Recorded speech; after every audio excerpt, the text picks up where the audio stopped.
이스라엘 백성들이 하나님의 말씀을 거역하고 타락하자 하나님께서는 그들을 보호하셨던 손을 떼으셨어요. 그러자 BC 722년에 아수르가 북이스라엘을 쳐서 멸망시킵니다.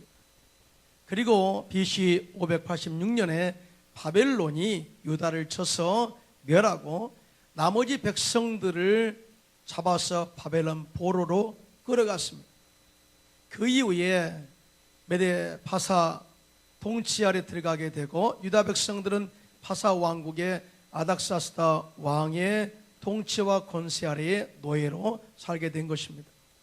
그때 느헤미야는 하나님의 은혜를 입어 메데파사 왕국의 술관원이 되었다. 그가 정말 출세한 사람이 된 거예요. 그런데 그 출세의 높은 지위에 있음에도 불구하고 형제들이 예루살렘에서 돌아와서 가져온 소식을 들어보니까 너무나 가슴이 아픈 거예요. 예루살렘 성벽은 무너졌고 또 성문들은 불타서 완전히 새까맣게 무너져 버렸고 또 뿐만 아니라 남은 사람들은 살육을 당하고 많은 고난과 고통을 당한다, 그런 소식을 듣게 되면서 굉장히 마음의 슬픔과 또 고통으로 가득 찼습니다. 그러다가 그가 결단합니다. 하나님, 내가 이제 고국으로 돌아가서 무너진 예루살렘 성벽을 재건하여 또 무너진 이스라엘 백성들의 신앙을 회복하기를 원합니다. 영적 회복을 위해서 내가 돌아가기를 원합니다고 결단합니다. 이렇게 느헤미야가 영적 회복을 위한 목표와 목적을 가지고 믿음으로 도전하여 갔을 때에 하나님의 도우심으로 성벽 재건이 이루어졌고 이스라엘 백성들의 잃어버렸던 정체성이 회복되어서 하나님을 온전하게 믿는 신앙으로 이끄는 지도자가 된 것입니다. 할렐루야. 2016년도 우리 교회는 영적 회복이 정말 정체성을 회복하고 우리의 삶 가운데 하나님의 도우심과 더불어 승리하는 새해를 우리가 기대하고 있습니다. 여러분 믿으시면 아멘. 거기는 변화가 있어야 돼요. 그리고 우리가 하나님의 자녀로서의 정체성 회복, 그리고 날마다 하나님을 경험하는 삶을 살아야 돼요. 그래야 영적 회복과 더불어 정체성 회복이 이루어지게 되는 것입니다. 그리할 때 하나님께서 우리를 이끌고 승리하는 새해로 우리를 이끌어가게 될 줄로 믿습니다.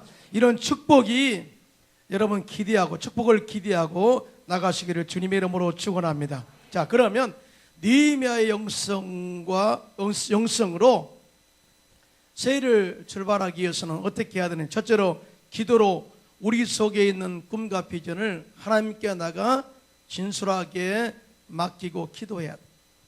오늘 느헤미야가 자신의 꿈과 비전, 즉 이스라엘 백성들의 신앙의 회복의 정체성을 위해서 가장 먼저 한 것이 뭐냐? 전능하신 하나님께 나가서 하나님 도와달라고 기도한 거예요. 진솔하게. 또 그 마음속에 있는 소원을 그대로 기도한 것을 보게 됩니다.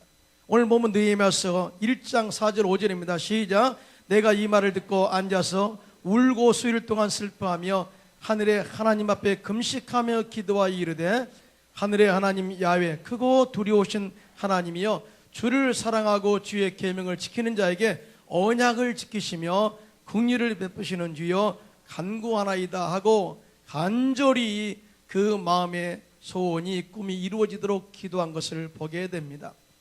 요즘 신앙생활에 있어서 또한 신앙의 결단에 큰 문제로 다가오는 게 뭐냐면은 학교에서 배운 지식과의 충돌입니다.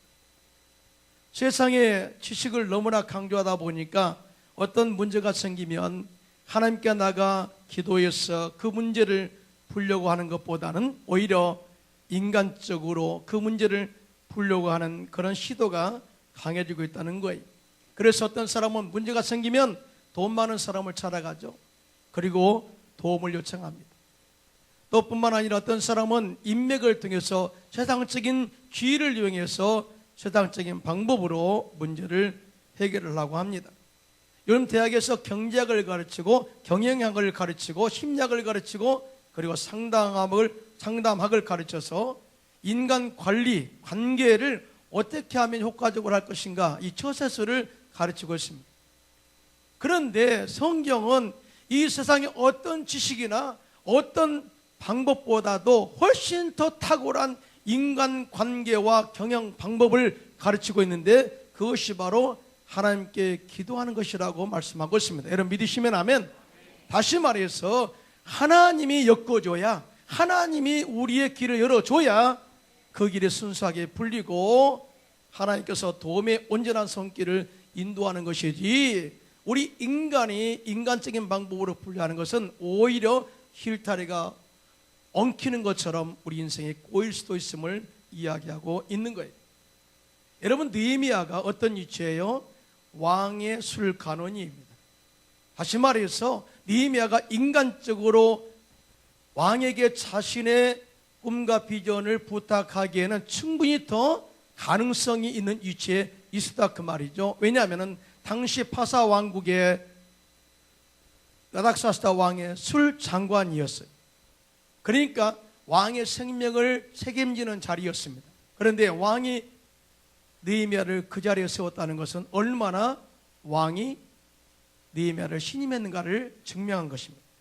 더 나아가 느헤미야는 왕의 식탁에서 일했으니까 얼마든지 왕과 가까이 대화할 수가 있고, 가능만 하다면 계약 없이도 예약 없이도 그 앞에 나가서 자신의 문제를 의논하고 이 문제 해결 방식을 도와달라고 요청할 수도 있는 위치였어요. 그럼에도 불구하고 느헤미야는 인간의 가능성을 다 제치고 오직 그 역사하시는 하나님의 능력, 전능하신 하나님께 기도한 것을 보게 됩니다. 이것이 바로 우리가 느헤미야에게 배워야 할 영성이라는 것을 믿으시면 아멘 하시기 바랍니다. 잠언서 21장 1절입니다. 시작. 왕의 마음이 야훼의 손에 있음이 마치 보물과 같아서 그가 임의로 인도하시느니라, 이렇게 말씀하고 있습니다. 여러분, 고대 바벨론 시대의 왕은 그 신이에요. 그러니까 왕이 명령하면 모든 것이 끝난 거예요. 왕이 죽여라 하면 죽이는 거예요. 자, 그런데요, 이 느헤미야는 왕의 권위가 이렇게 크고 높은 위치에 있다 할지라도 하나님이 왕의 마음을 주장하시고 이끄셔서 하나님의 뜻대로 그 사람을 이끄시는 하나님의 전능하심을 믿고 기도한 것을 보게 됩니다. 여러분 믿으시면 아멘. 그럼 우리는 어떤 상황에 있을 때에 인간적인 방법으로 인간을 찾아가서 도움을 요청하는 것보다는 여러분의 꿈과 비전이 이루어지도록 먼저 전능하신 하나님께 나가 기도하는 저와 여러분 되시기를 주님의 이름으로 축원합니다. 그리하면 하나님께서 모든 삶 가운데에 그림을 만드셔요. 도울 사람들을 보내주시고, 정확하게 도울 사람을 보내주시고, 또 뿐만 아니라 물질이 필요하면 물질도 정확하게 주시고, 또 뿐만 아니라 사업의 비전을 이끌어 가도록 많은 돕는 동력자들을 함께 해준다는 것을 절대 믿으시기를 주님의 이름으로 축원합니다. 특별히 느헤미야는 이스라엘의 영적 회복을 위해서 금식하며 기도했다고 기록하고 있습니다. 여러분, 금식 기도는 영적인 강력한 능력이 있는 기도예요. 여러분, 금식 기도는 간절함이 있습니다. 금식 기도는 죽음을 각오한 결단이 있습니다. 그래서 그 기도가 강해요. 그리고 금식 기도는 인간의 고집과 자아가 죽는 기도입니다. 그래서 금식 기도는 영적 회복에 필수예요. 여러분, 이스라엘 백성들이 하나님을 배반하고 멀리 떠나서 영적으로 타락한 시대가 되면 그들의 삶이 피폐해져요. 그래서 사무엘이나 그의 많은 선지자들이 그들에게 회개를 촉구합니다. 그러면서 항상 선행되는 조건이 있습니다. 너희는 오늘 이 자리에 모여 금식하며 하나님께로 돌아오라, 이 말. 사무엘도 미스바에 모여서 너희가 금식하며 주께로 돌아오라. 그럴 때 하나님의 영광이 나타나게 되고 그들의 죄를 용서하시고 하나님이 거기에서 그들을 통치하셨다고 말씀하고 있습니다. 그러므로 우리는 어찌하든지 영적 회복에 있어서 가장 중요한 이 첫 번째 단계, 금식하며 내 모든 것을 내려놓고 주님께 나가 기도할 때에 하나님께서 여러분의 영을 새롭게 하시고 성령으로 충만하게 하시고 말씀으로 새롭게 하셔서 여러분의 영을, 정체성을 회복하는 계기로 만들어질 줄로 믿습니다. 한 번은 암몬과 모압과 세일산 거민들이 연합해서 유다를 치러 왔어요.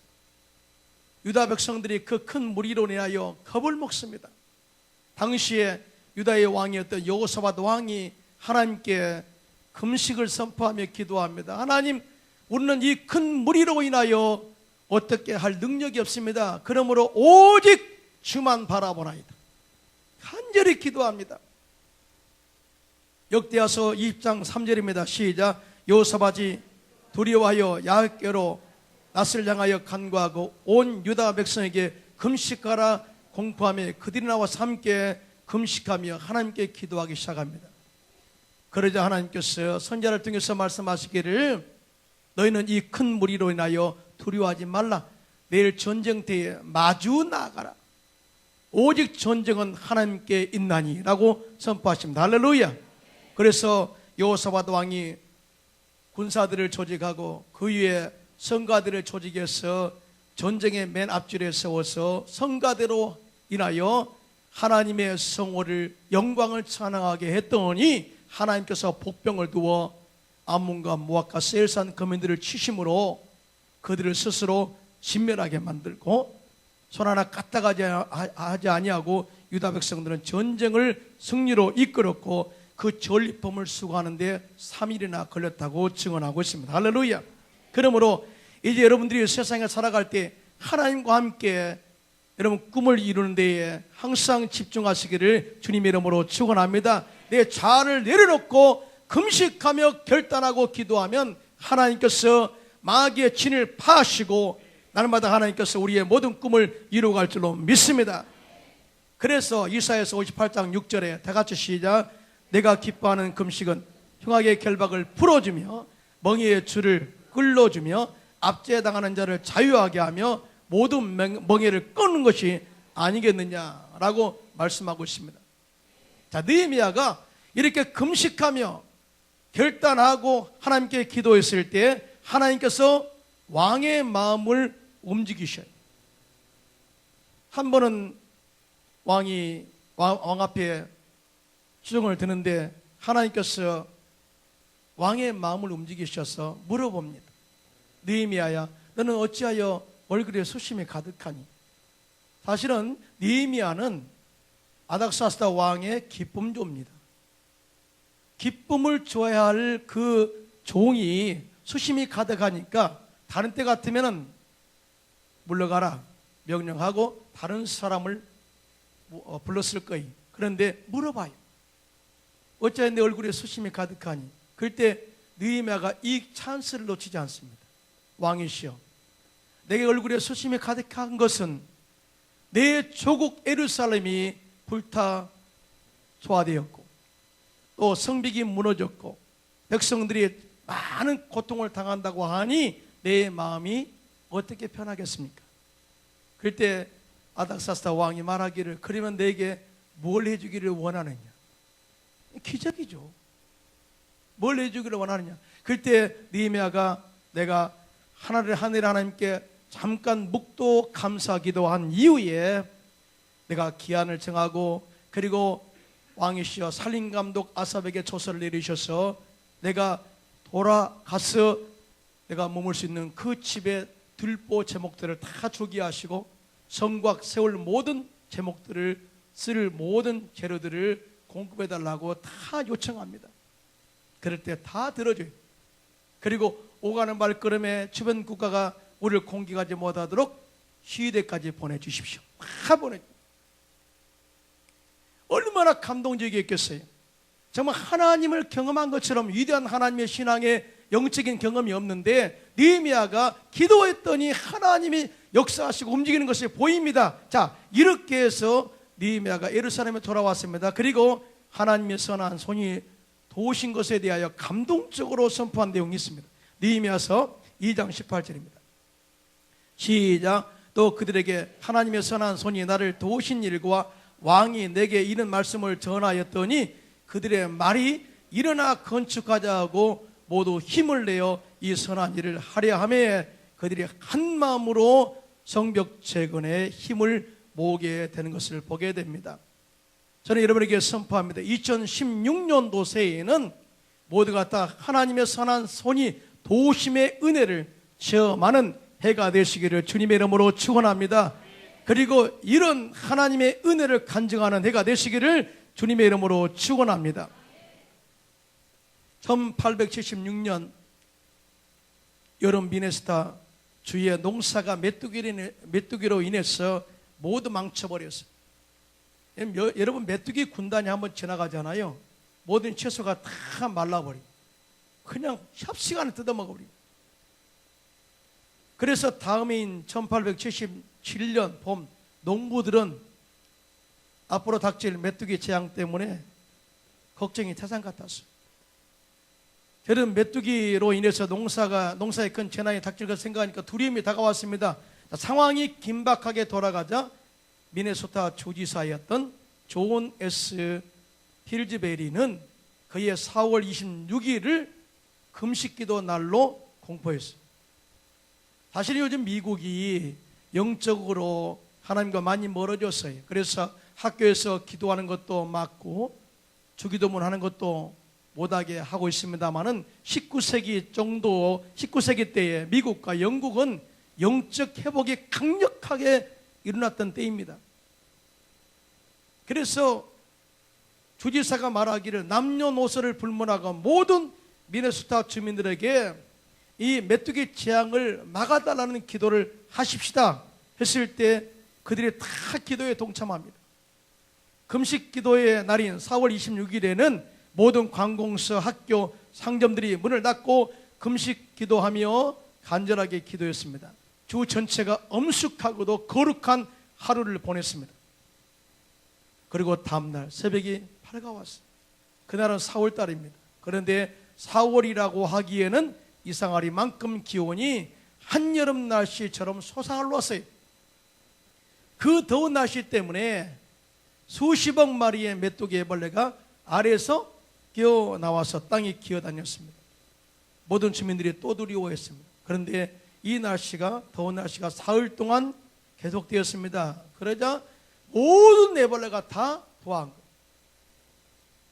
이제 애벌레가 농작물을 망치는 것은 시간 문제였습니다. 그런데 나흘째 되는 날, 4일째 되는 날, 어제까지 한여름처럼 무더웠던 날씨가 갑자기 급하강하면서 그날 밤 온 땅에 찬설이가 내리고 땅이 얼어버렸어. 할렐루야. 이 찬설이로 인해서 땅에 기어다니던 애벌레들이 다 모두 얼어 죽어버리고 만 겁니다. 그래서 그들의 기도로 메뚜기의 재앙을 막게 된 거예요.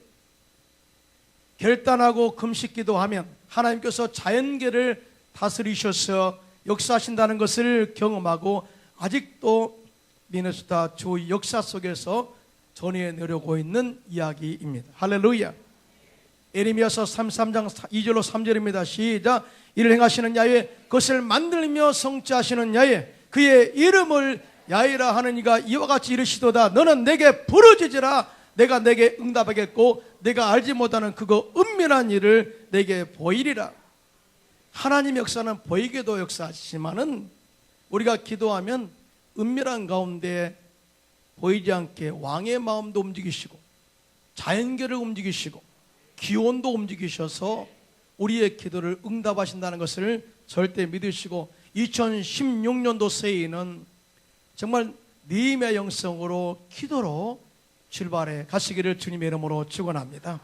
둘째로 마지막으로 인내를 가지고 하나님의 응답의 때를 기다리는 영성을 겸비해야 돼요.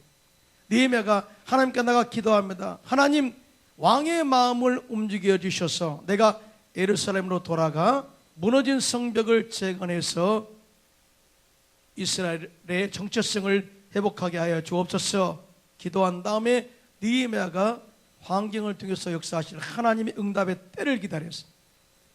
자, 우리는 기도하지만, 우리는 내 기도 제목을 가지고 기도하지만 응답의 때와 방법은 하나님의 주권하에 있음을 믿어야 될 줄로 믿습니다. 이런 하나님의 섭리를 알고 순종한 사람이 정말 믿음이 좋은 사람이에요. 오늘 보면 느헤미야서 1장 1절입니다. 시작. 하가레의 아들 니에마의 말이라. 아닥사스다 왕 제10년 기슬월에 내가 수상궁에 있는데, 이 말은 니에미야가 예루살렘 성벽 재건을 위해서 기도를 시작한 때가 바로 이때, 즉 기슬월. 이게 유대인의 달력인데요, 현재 달력으로 보면 12월 달, 12월 달에 기도한 거예요. 자, 그 다음에 오늘 아직 우리는 읽어보지 않았습니다만은 느헤미야서 2장 1절 한번, 자, 다 같이 시작. 아삭사스다 왕 제20년 니산월에. 니산월은 유대인 달력의 니산월은 현 달력으로 4월을 말합니다. 그러니까 4월 달에 주여 응답해 주십시오 라고 기도한 이후에 하나님의 사인이 환경적으로 온 그 모든 기도 응답은 4월 달에 응답 온 거예요.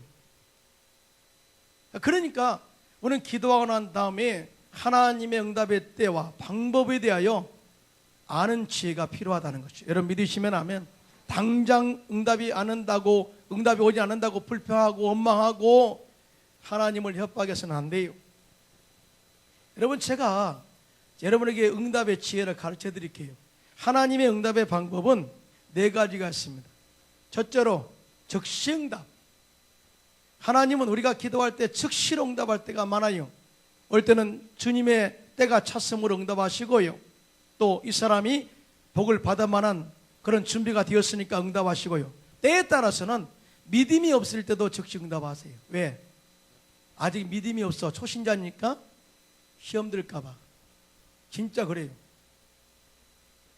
두 번째 응답이 있습니다. 기다려라. 안 주셔요. 기다리게 하고 인내하게 하고 신앙 성숙을 이룬 다음에 응답의 때에 주님께서 적당한 때에 주십니다. 여러분 믿으시면 아멘. 거기에 아멘 합시다. 저제 응답이 이제 아멘이 작아지네요. 자, 세 번째 응답. 이제 더 아멘이 작아질지 몰라요. 내가 이것을 달라고 기도했는데 전혀 다른 것을 주세요. 이제 아멘 안 하시잖아요, 벌써. 내 생각하고 다르다 그 말이죠. 성경이 우리에게 그걸 가르쳐주고 있거든요. 내가 이것을 위해서 기도했는데 다른 것을 주세요. 이것도 하나님 차원에서 보면 반드시 응답이 된다는 것을 믿으시면 아멘. 그게 아멘. 그런데 더 정확한 응답이 있습니다. 안 주셔요. 그것이 응답이에요. 자, 볼까요? 여러분, 갓난 아이에게 칼을 줄 사람이 있습니까? 나 면도칼 줘. 그러니까 여기 있다. 칼로 한번 더 훈련을 하라. 그걸 줄 부모는 없어요. 절대 칼을 주지 않습니다. 이게 바로 하나님 차원에서 보는 인간에 대한 응답이에요. 여러분 아시죠? 다윗이 왜 하나님께 정말 크게 쓰임받는 줄 아십니까? 다윗이 밧세바를 지어서 간음했습니다. 그의 남편 우리아를 제전방 전선에 보내서 죽였습니다. 자, 간음죄, 살인죄를 지은 사람이 그런데 불행하게도 거기서 씨앗이 잉태됐어요. 이제 그 밧세바를 왕궁에 들여놓고, 자기 남편이 죽었으니까 왕궁에 들여놓고 자식을 낳았습니다. 하나님께 기도합니다. 하나님, 정말 이 자식을 살려주십시오. 솔로몬이 금식하며 삼배옷을 입고 기도합니다. 회개했다 그 말이죠. 회개하면서 기도하면서 하나님, 내가 비록 간음해서 얻은 자식이지만 하나님 살려달라고 간절히 기도합니다. 그런데 하나님이 안 들어줬어요. 죽었어요. 솔로몬을 낳기 전입니다. 역사가 그렇게 말해주고 죽었어요. 그런데 여기에서 다윗의 자세를 보면 이렇습니다. 하나님 너무하십니다. 왜 그렇습니까? 이렇게 할 줄 알았죠? 아니, 다윗이요 바로 옷을 갈아입습니다. 자식이 죽었다는 소식을 듣고 바로 하나님의 뜻을 안 거예요. 하나님이 이 자식은 죽이시는구나, 안 살리는구나. 그러면 뭐예요? 왕이 마음을 바꿔야 돼요. 하나님 뜻을 받아야 돼요. 여러분 믿으시면 아멘. 이걸 우리가 배워야 된다 이거죠. 다윗이 하나님의 마음을 알고 바로 왕복으로 갈아입습니다. 바로. 자, 지금 전까지는 300옷을 입고 금식하며 식음을 전폐하고 살려달라고 기도했어요. 그건 죽었어요. 죽은 순간에 하나님 뜻을 한 거예요. 그리고 하나님이 이것은 뜻이라면 나는 받겠습니다 하고 바로 왕복을 갈아입고 이스라엘 나라를 치리합니다. 이것이 바로 다윗이 가지고 있는 영성이에요. 하나님 뜻을 알면 영적인 세계가 보입니다. 할렐루야.